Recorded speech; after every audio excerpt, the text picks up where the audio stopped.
Bien, pues como acabo de cantar, si nos ponemos a orar, pues vamos a orar. ¿Y a qué le gustaría guiarnos en oración? Hermana, adelante, hermano. Padre, en esta noche te damos muchas gracias porque llegar a este lugar y poder venir y clamar a ti, poder decir gracias te damos, te rogamos que nos ayudes, que abras nuestro razonamiento, Señor, que tu palabra quede grabada en nuestra mente, Señor. Te rogamos que a su tiempo la pongamos por obra, Señor. Y te imploramos, Padre, que tú seas glorificado a través de eso. En el nombre de nuestro Señor Jesús. Amén. Amén. Bien, vamos a la lección. Hoy vamos a acabar, si Dios nos concede, el capítulo 12. Vamos a Hebreos, capítulo 12. Y hoy vamos a leer los versículos 25 al final, al 29. Hebreos 12, 25 al 29. Vamos a leerlo, un versículo cada quien. Hebreos 12, 25 al 29. Entonces empezamos. Desechéis al que habla, porque si no escaparon aquellos que desecharon al que los amonestaba en la tierra, mucho menos nosotros si desechamos al que amonesta desde los cielos.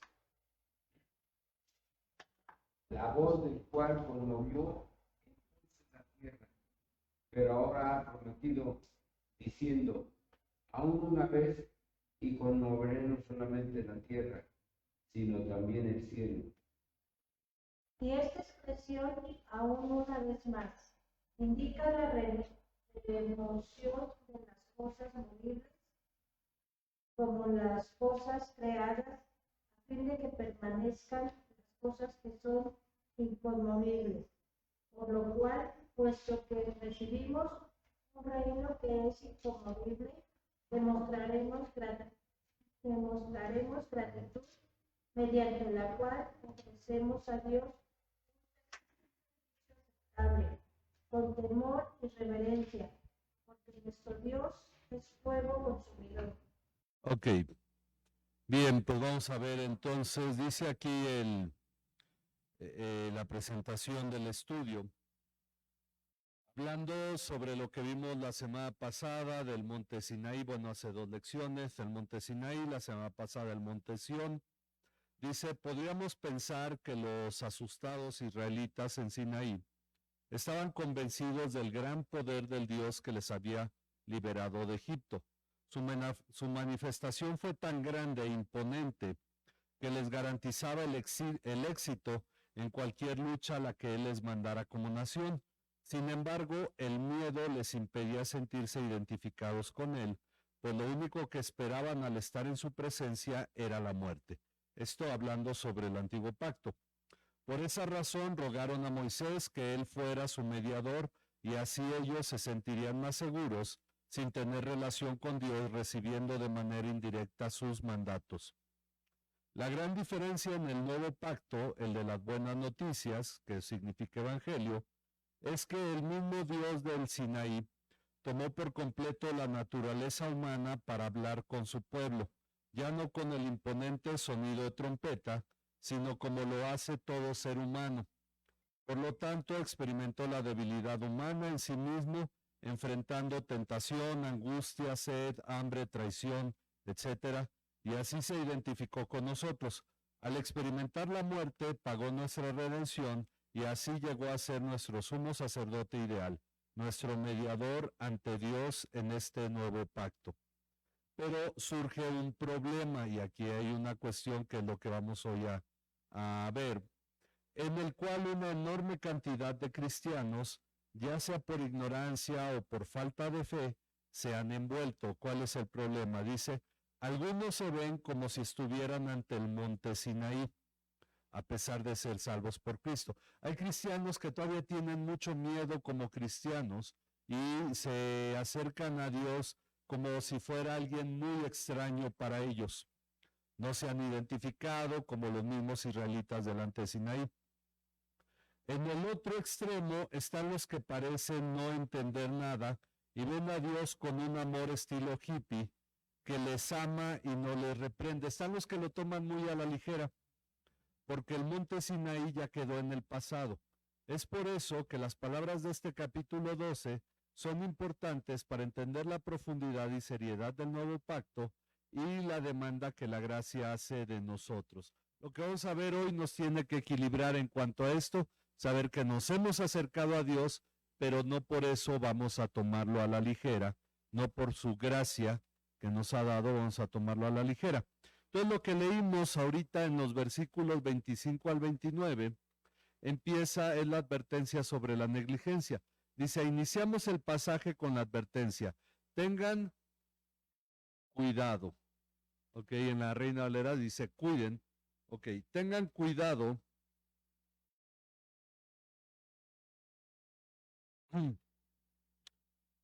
Ajá, de no rechazar aquel que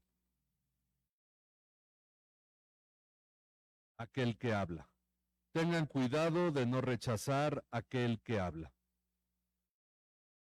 Ahora, cuando dice aquel que habla, tenemos que tener claro quién es el que nos habla para saber qué nos está diciendo. Si nos vamos un versículo atrás, al versículo 24, que vimos la semana pasada, nos dice la última frase del versículo 24, porque nos dice el 24 que nos hemos acercado a Jesús, el mediador del nuevo pacto, y luego dice, ¿y a qué más? A la sangre rociada. Entonces dice, la última frase de la lección anterior nos dice que nos hemos acercado a la sangre rociada. Ok, a la sangre rociada que habla. Y esa es una cosa interesante. La sangre rociada habla mejor que la sangre de Abel, que la sangre de Abel. Entonces nos hemos acercado a la sangre rociada que habla mejor que la sangre de Abel. Ok, aquí nos dice que la sangre, entendiendo que es la sangre de Jesucristo, habla. Por lo tanto, debemos entender cuál es su mensaje. ¿Qué es lo que la sangre del nuevo pacto, derramada por nosotros para el perdón de nuestros pecados? La cita que está ahí de Mateo 26, 28, es cuando Jesús está en la cena. Si quieren lo leemos. Mateo 26, 28. Quien lo encuentre lo puede leer.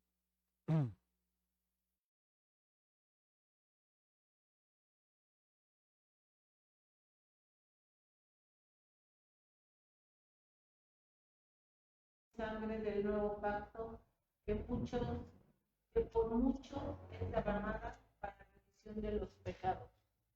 Ok, ahí habla de la sangre derramada, no rociada como tal, pero sí habla de que esta sangre derramada por nosotros para el perdón de nuestros pecados, la pregunta es, ¿qué nos dice? A fin de entender la importancia de no rechazar a aquel que habla.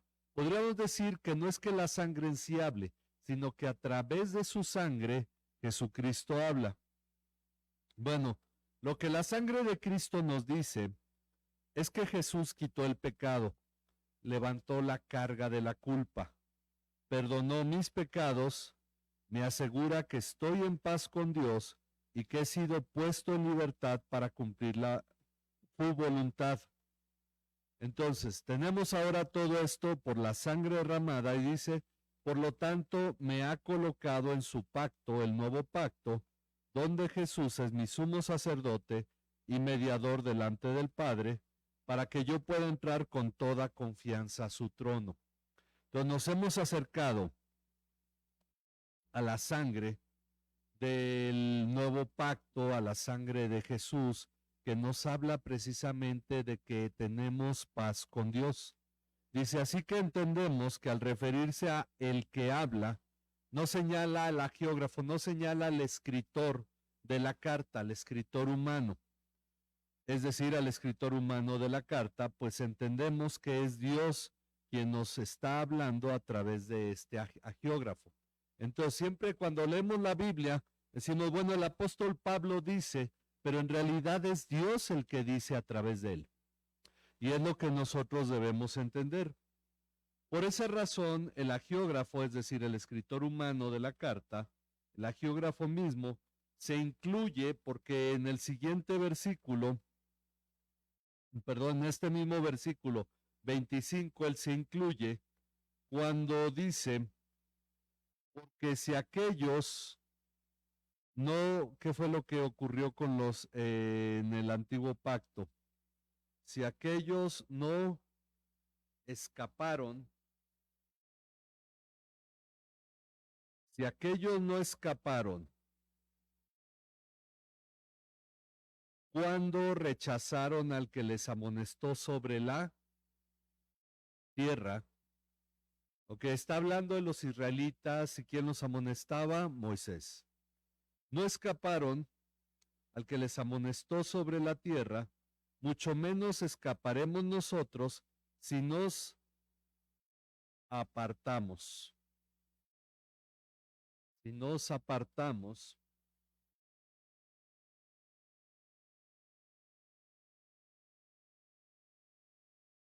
de aquel que nos amonesta, ok, si nos apartamos de aquel que nos amonesta desde el cielo.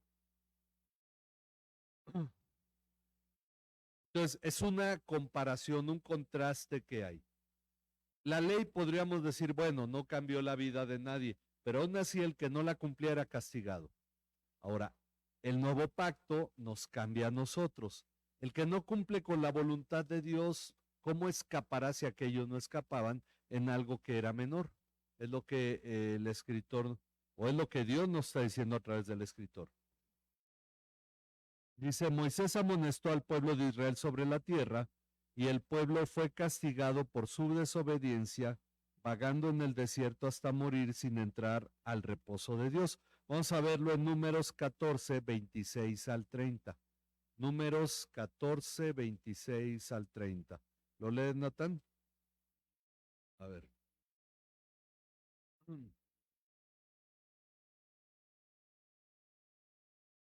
¿Será una de las tómbolas o de los millones de Números 14.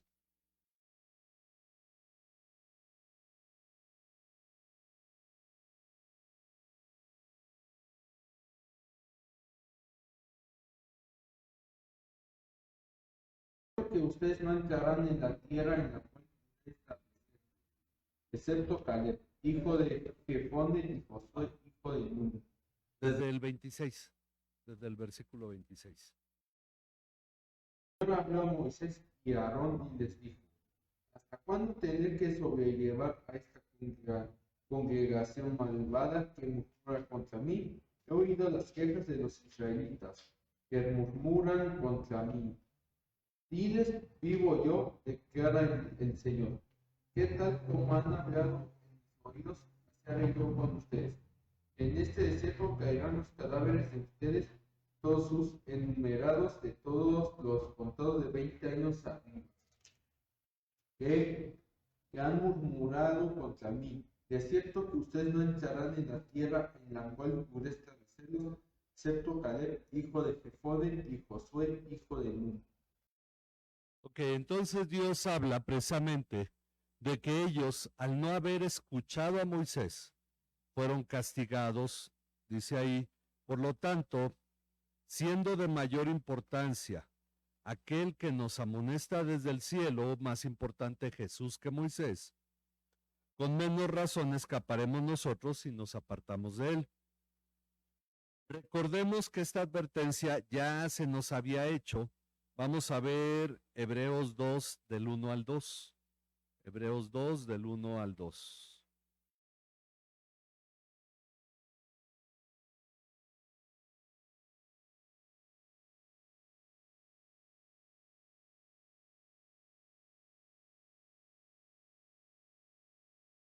Que con más diligencia atendamos a las cosas que hemos oído, no sea que nos deslicemos, porque si la palabra dicha por medio de los ángeles fue firme, y toda transgresión y desobediencia recibió justa retribución. Sí. Bueno, el 3 también. Sí, el 3, sí, aquí me equivoqué. Si descuidamos una salvación tan grande, la cual habiendo sido anunciada primeramente por el Señor, nos fue confirmada por los que oyeron. Ok, entonces, dice esta advertencia que ya nos había sido dada, dice, por tanto debemos prestar mucho mayor atención.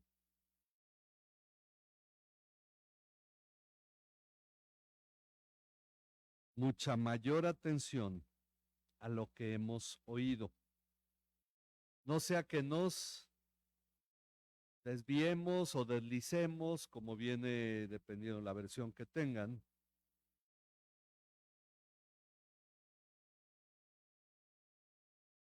Ok, porque dice, porque si la palabra hablada por medio de quién, de ángeles, ok.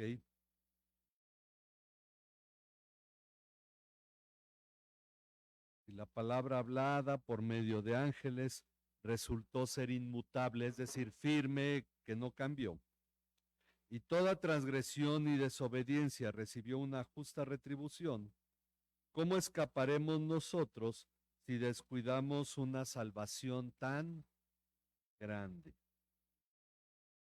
Es decir, una salvación mayor, o bueno, en la otra no había salvación, por eso no dice una salvación mayor, no la compara, sino una salvación tan grande, la cual después que fue anunciada primeramente por medio del Señor. Primero Jesús nos la anunció, fue anunciada primeramente por medio del Señor, nos fue confirmada por los que la oyeron.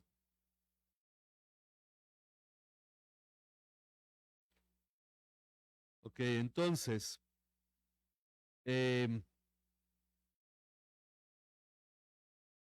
esta palabra pues fue finalmente anunciada por Cristo mismo.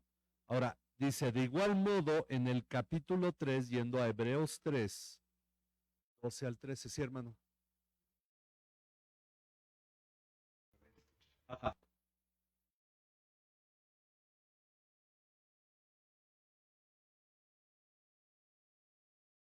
Escapar.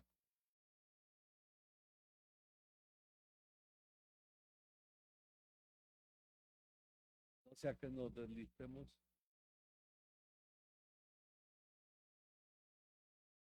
Ah, si descuidamos.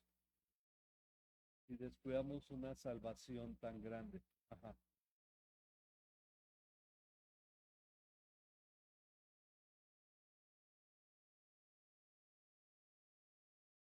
Bueno, hay una cosa, uno puede descuidar algo, pero no necesariamente lo pierde. Si descuidamos la casa, pues se va echando a perder, ¿no? Pero ahí sigue la casa, la tenemos.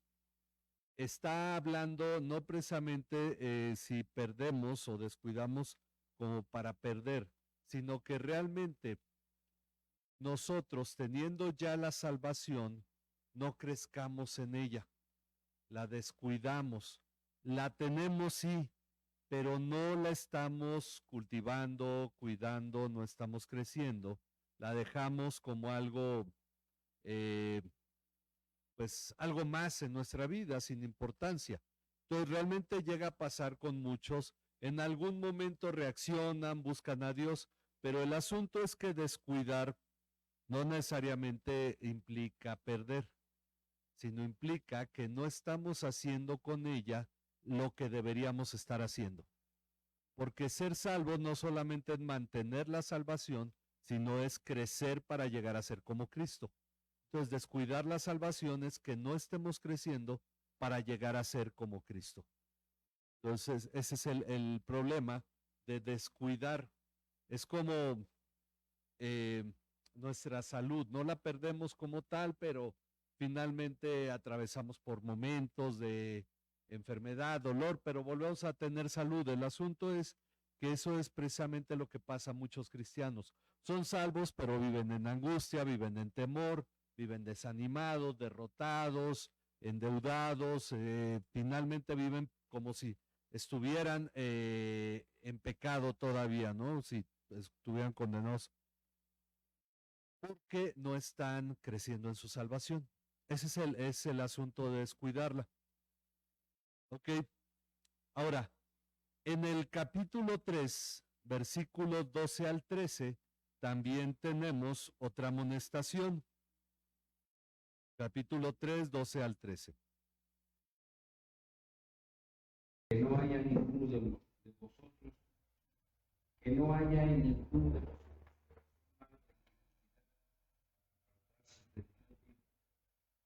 antes exhortaos los unos a los otros cada día, entre tanto que se dice, hoy para que ninguno de vosotros se endurezca por el engaño del pecado. Ok, entonces una vez más el llamado dice, tengan cuidado hermanos de que no sea que en algunos de ustedes haya un corazón malo, de incredulidad, para apartarse del Dios vivo. Es un llamado a que cuidemos unos de otros. Antes, exhórtense los unos a los otros cada día, mientras todavía se dice hoy. No sea que alguno de ustedes sea endurecido, ¿verdad? Sea endurecido por el engaño del pecado. Ok, la misma situación. Cristianos son salvos, pero están amargados. Y no pueden perdonar. Y lo que vimos el domingo pasado y la lección anterior. Vimos aquellos que en realidad todavía lloran por cosas del pasado, pero son salvos y siguen todavía lamentando muchas cosas porque finalmente ha habido incredulidad en ellos. Lo que decíamos, algunos todavía creen que están delante del monte Sinaí, delante del temor de Dios o del miedo a Dios, de la oscuridad, de los relámpagos, truenos, del fuego, de todo lo que es la voz de trompeta, no se consideran en el monte Sión, delante de la presencia de Dios, de Jesucristo, de los demás creyentes, de los ángeles, que no se consideran en comunión, sino como alguien sometido realmente. Y por eso muchos tienen ese estigma mayor de siervos que de hijos. Se consideran más como extraños en la casa de Dios que como si en verdad fueran parte de la familia de Dios, miembros de la familia de Dios. Ok, esa es la misma situación, es lo que debemos cuidar. Dice, nuestra salvación es mayor o tan grande porque nos fue anunciada por el Señor Jesucristo y confirmada por los apóstoles. Así que Jesús nos amonesta desde el cielo. El tema del perder o no la salvación tiene que ver con toda la obra de Jesús. Miren, el detalle es que cuando uno considera que pierde su salvación, es porque cree que depende de uno mantenerla. Pero no la adquirimos por nosotros mismos, nos la dio Dios. Y depende de Dios que la mantengamos. Si fuera nuestra capacidad, sí la perderíamos. Pero se nos olvida la obra del Espíritu Santo y que además Jesús nos amonesta desde el cielo, que el Padre nos reprende y disciplina, todo lo que el capítulo 12 nos ha estado hablando. Porque, como leímos la semana pasada, cuando somos juzgados, Dios nos juzga para que no seamos condenados con el mundo, es decir, para que no perdamos la salvación. Entonces, el asunto es que cuando nos apartamos de Dios, Dios trata con nosotros para que nos mantengamos en el camino, porque depende de Dios, no de nosotros. De nosotros, si hay una participación, es ofrecer nuestra voluntad a Dios para hacer su voluntad. Esa es la cuestión de mantenernos. Entonces, Jesús nos amonesta desde el cielo. La advertencia no es que menospreciemos al que habla desde los cielos para perder la salvación, sino porque ya nos dijo que nos va a disciplinar. como a hijos. Entonces, por eso es el llamado a no menospreciar al que habla. Ahora dice, cuando Jesús habló sobre a quién debemos temer, esto está en Mateo 10:28. Mateo 10:28.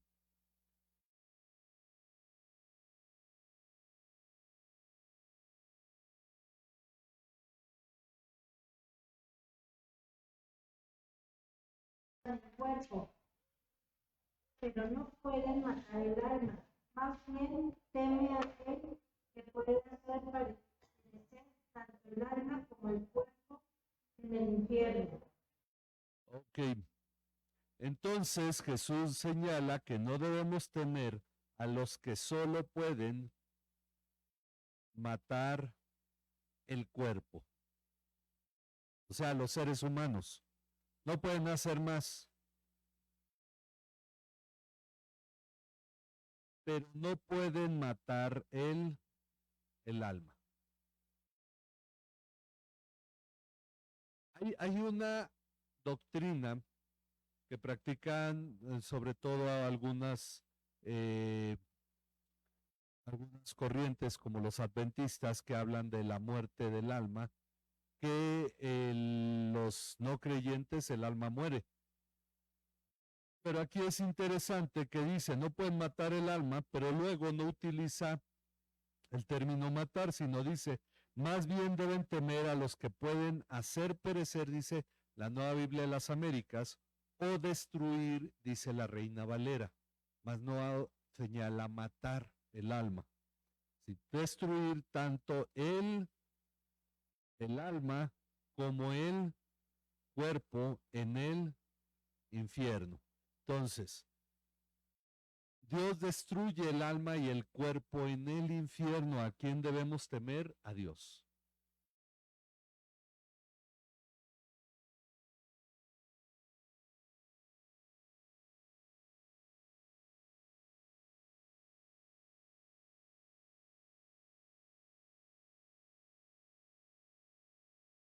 Entonces nosotros debemos temer a Dios y esto para señalar que el que nos amonesta en la tierra, por lo tanto es menor que el que nos amonesta desde el cielo, no porque Moisés matara el cuerpo, sino porque quien realmente está por encima de todos es Dios que puede destruir el alma y el cuerpo en el infierno.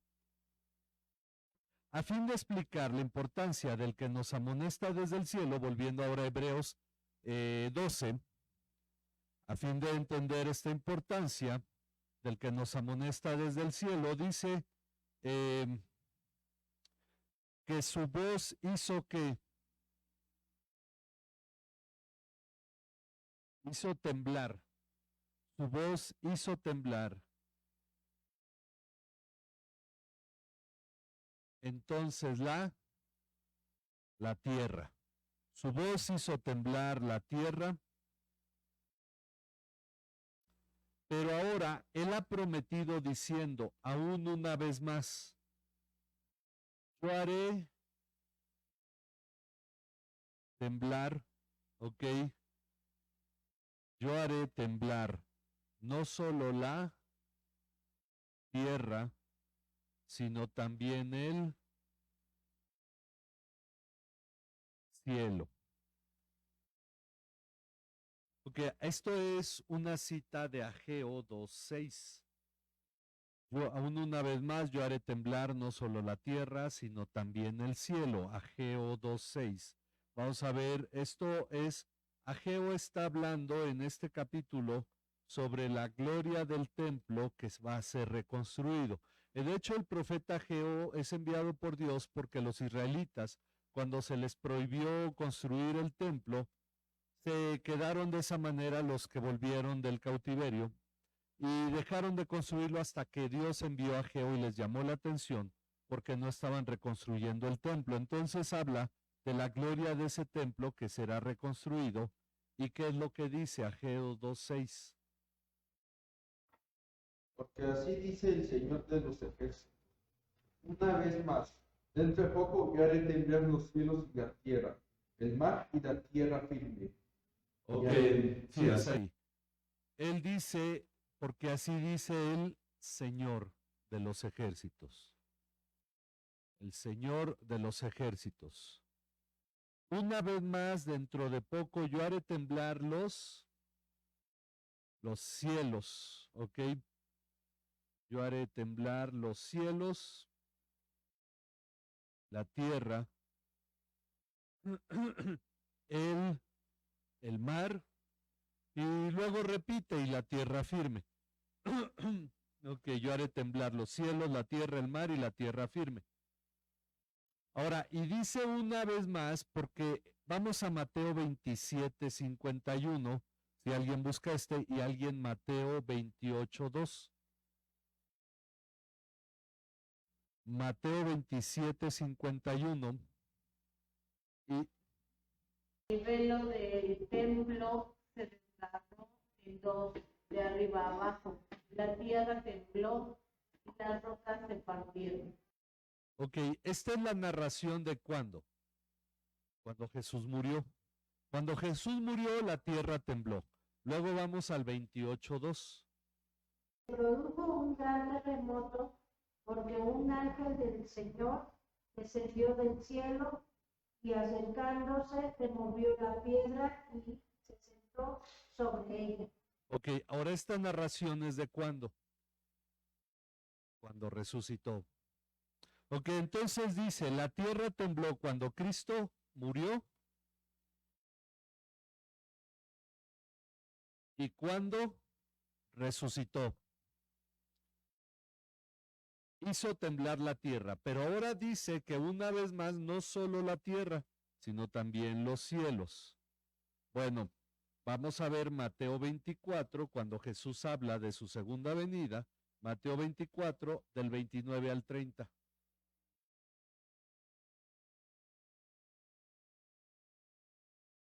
Inmediatamente después de la tribulación de aquellos días, el sol se oscurecerá y la luna no dará su resplandor. Las estrellas caerán del cielo y las potencias de los cielos serán conmovidas. Entonces aparecerá la señal del Hijo del Hombre en el cielo. Y entonces lamentarán todas las tribus de la tierra y verán al Hijo del Hombre viniendo sobre las nubes del cielo con gran poder y gran gloria. Ok, está hablando ahora de su segunda venida, pero si se dan cuenta, habla de la remoción o del efecto. Dice así también cuando Cristo vuelva, el sol, primero va el sol, se oscurecerá. Bueno, no está diciendo que lo sacude, pero está diciendo que lo afecta. El sol se oscurecerá, luego habla de la luna no dará su luz, su resplandor. Luego habla de las estrellas. Caerán del cielo, las estrellas caerán del cielo y las potencias de los cielos serán conmovidas, sacudidas, ok, conmovidas. Esto obviamente lo une con, entonces aparecerá en el cielo la señal del Hijo del Hombre. Se está refiriendo a su segunda venida. Y todas las tribus de la tierra harán duelo y verán al Hijo del Hombre. Y verán al Hijo del Hombre que viene sobre las nubes del cielo con poder y gran gloria. Cuando habla entonces la carta a los hebreos de que aún serán removidas las cosas, nos está apuntando hacia la segunda venida de Cristo. La máxima importancia de la vida cristiana es el enfoque de la segunda venida de Cristo, por lo que ahorita vamos a ver. Pero vamos a ver antes de eso, segunda de Pedro 3:10, cuando narra también la segunda venida de Cristo. Segunda de Pedro 3:10. El día del Señor vendrá como ladrón en la noche, en el cual los cielos pasarán grandes y los elementos ardientes serán deshechos y la tierra y las obras que en ella hay serán quemadas. Ok, entonces, el día del Señor vendrá como ladrón. Esto significa repentinamente, sin aviso, en el cual los cielos pasarán, vamos a ponerle pasarán, con gran estruendo. Los cielos pasarán con gran estruendo. Y los elementos serán destruidos con fuego. Ahí es con fuego intenso.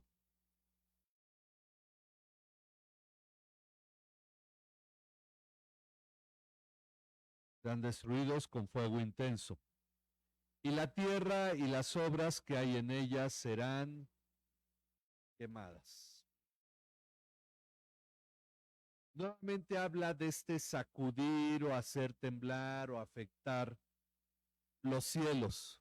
Ahora, ¿cuál es el propósito de hacer temblar la tierra y el cielo? Bueno, siguiendo el pasaje de Hebreos 12, dice que es para la remoción. Ahí el versículo 27 dice, y esta expresión aún una vez más indica la remoción de las cosas movibles. Entonces es para la remoción de las cosas movibles. El término movible, ahorita vamos a ver, pero es cosas que pueden ser quitadas. Dice como las cosas creadas. Las cosas creadas son temporales, están sujetas al tiempo, no permanecen eternamente, son creadas.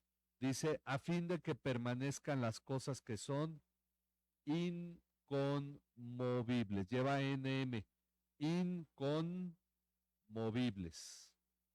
Entonces, la remoción de las cosas movibles, como las cosas creadas, a fin de que permanezcan las cosas que son inconmovibles.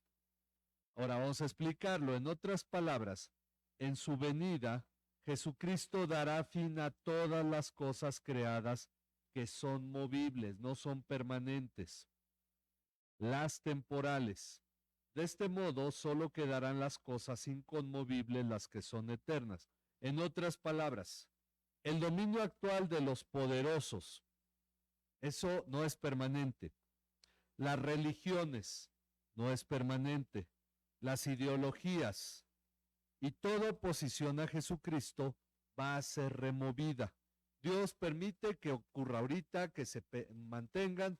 ¿Cuándo va a cambiar esto? No sabemos, parece que nunca va a cambiar, pero son cosas removibles. Luego dice, junto van a ser removidas junto con todas nuestras obras cotidianas. Construí esto, hice esta obra, etc. Todas esas cosas van a ser quitadas, removidas. Es decir, todo lo que finalmente logre un país, un reino, todo lo que establezca sus fábricas, ciudades, riquezas, la labor de las personas, lo que construyan, lo que edifiquen, lo que formen, todo eso va a ser removido, se va a acabar. Y este es el punto importante de por qué es más importante el que nos amonesta en los cielos que si fuéramos amonestados en la tierra. Entonces dice, solo va a quedar el reino de Jesucristo y el fruto de su obra en nosotros. Lo único que nos va a acompañar en los cielos que hagamos aquí en la tierra es aquellos a quienes compartamos acerca de Cristo. Es la única obra que va a permanecer. Y dice, por lo tanto, debemos entender la trascendencia e importancia de estar en este nuevo pacto, el cual ha de permanecer para siempre. Ya todas las demás cosas van a desaparecer, van a ser quitadas. Eso es lo que está apuntando la carta al decirnos por qué es importante este nuevo pacto. ¿Ok? Y lo más importante de la carta o la conclusión viene en la siguiente frase. Está en el versículo 28. Así que la carta nos dice que recibimos un un reino que es inconmovible. Recibimos un reino que es inconmovible. Lo más interesante es que cuando se habla de este reino, no solo se nos dice que entramos a él, sino que nos es dado ese reino. Vamos a ver 2 Timoteo 2:12. 2 Timoteo 2:12. Perseveramos, también reinaremos con él. Si lo negamos, él también nos negará. Ok, entonces, viendo la primera frase, si perseveramos también reinaremos. Eso es lo interesante. En la eternidad, ¿qué vamos a hacer? Vamos a reinar. Reinaremos con Él. Es decir, Él comparte su reino con nosotros. Por eso dice que nosotros recibimos un reino inconmovible. Vamos a ver Daniel 7:18.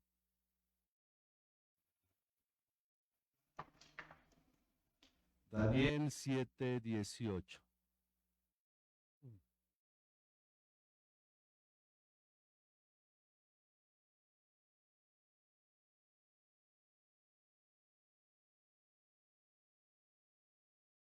A ver, quien lo encuentre de ahí de Daniel, vamos a ver otros versículos más. Sí, adelante, hermano. Después recibirán el reino los santos del Altísimo, poseerán el reino hasta el siglo eternamente y para siempre. Ok, entonces nos dice que ¿quiénes van a recibir el reino? Los santos del Altísimo recibirán el reino. Recibirán el reino y luego utiliza el verbo y poseerán el reino para siempre. Y poseerán el reino para siempre por los siglos de los siglos. O sea, eternamente, como dice en la versión Reina Valera. Eternamente estaremos en este reino, recibiremos este reino. Luego, Daniel 2:44 y Daniel 7:14.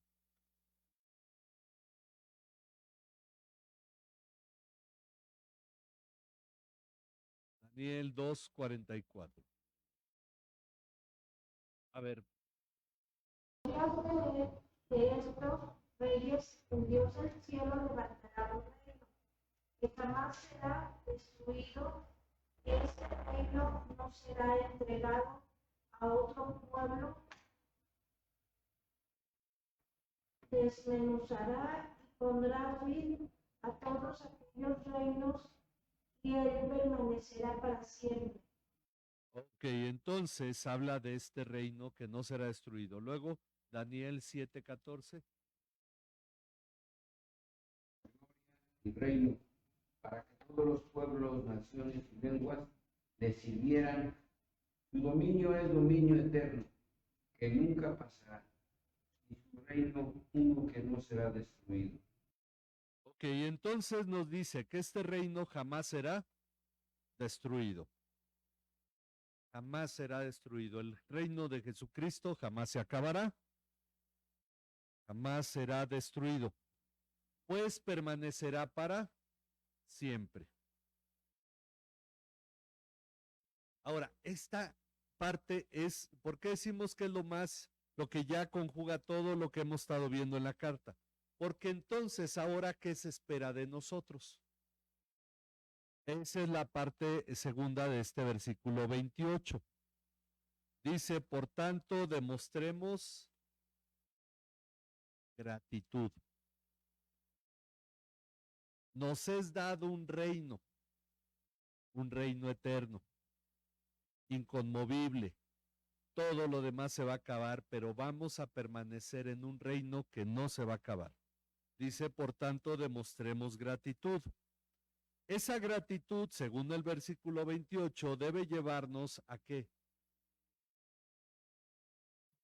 A ofrecer a Dios, dice, por lo cual, puesto que recibimos un reino que es inconmovible, demostremos gratitud mediante la cual ofrezcamos a Dios un servicio aceptable. Entonces dice, debe llevarnos a ofrecer a Dios un servicio aceptable. Nuestra vida cristiana debe estar basada en la gratitud, con temor y reverencia. Con temor y reverencia. No es la obligación, no es el miedo, no es la presión lo que debe llevarnos a vivir como verdaderos cristianos. Debe ser ¿qué? La gratitud. Entonces dice aquí, es decir, que cumplir la voluntad de Dios y todo lo que hagamos para Él no debe ser por miedo, no por imposición ni por conveniencia. Bueno, lo voy a hacer para que Dios me bendiga, sino derivado de nuestra gratitud a Dios que nos ha dado un reino inconmovible. ¿Por qué vivir como cristianos?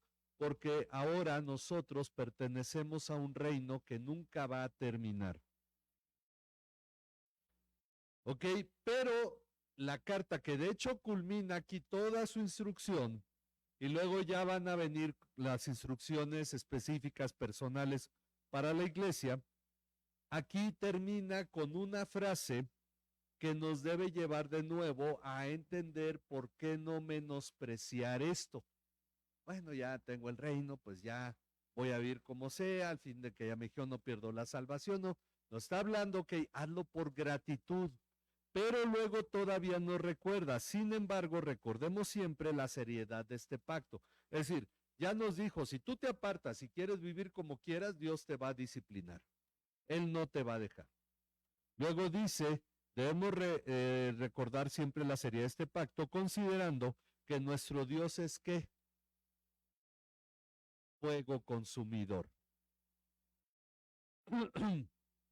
Nuestro Dios es fuego consumidor.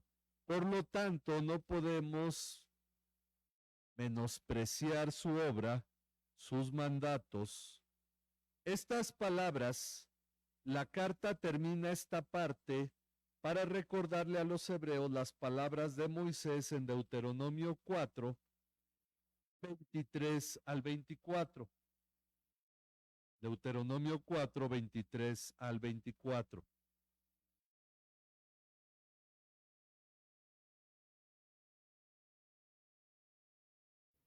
No os olvidéis del pacto de Jehová, vuestro Dios, que Él estableció con vosotros, y no os hagáis escultura o imagen de ninguna cosa que Jehová te ha prohibido. Porque Jehová tu Dios es fuego consumidor, Dios celoso. Ok, entonces esto nos recuerda precisamente el por qué razón, si es por gratitud, nosotros debemos considerar la importancia y la seriedad de vivir como cristianos, de cumplir la voluntad de Dios. Ok, entonces esta es la advertencia que nos da para terminar la enseñanza que ha llevado desde el capítulo 1 y las siguientes 2 lecciones vamos a concluir con lo que nos enseña para vivir en este tiempo en tanto que llegamos a la eternidad. ¿Ok? ¿Alguna pregunta, hermanos? ¿No? Bueno, pues, ¿qué les parece entonces si oramos para terminar la lección de hoy? Les recuerdo nada más que tenemos, bueno, la próxima semana más bien, ahorita estamos en la Escuela Bíblica de vacaciones, pero ya en el siguiente estudio estaremos dando otros avisos. Vamos a orar. Padre, te damos muchas gracias por tu cuidado y amor, por tu bondad hacia nosotros.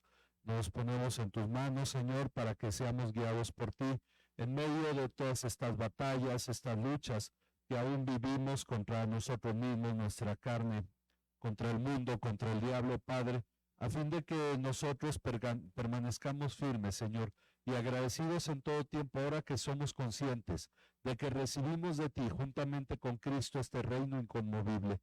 Te pedimos, Padre, que nos ayudes a vivir de la manera correcta, que tú sigas formando en cada uno la imagen de tu Hijo Jesucristo, fortaleciendo nuestro espíritu, nuestro corazón, entendiendo, Padre, la importancia de las cosas en las cuales estamos siendo formados.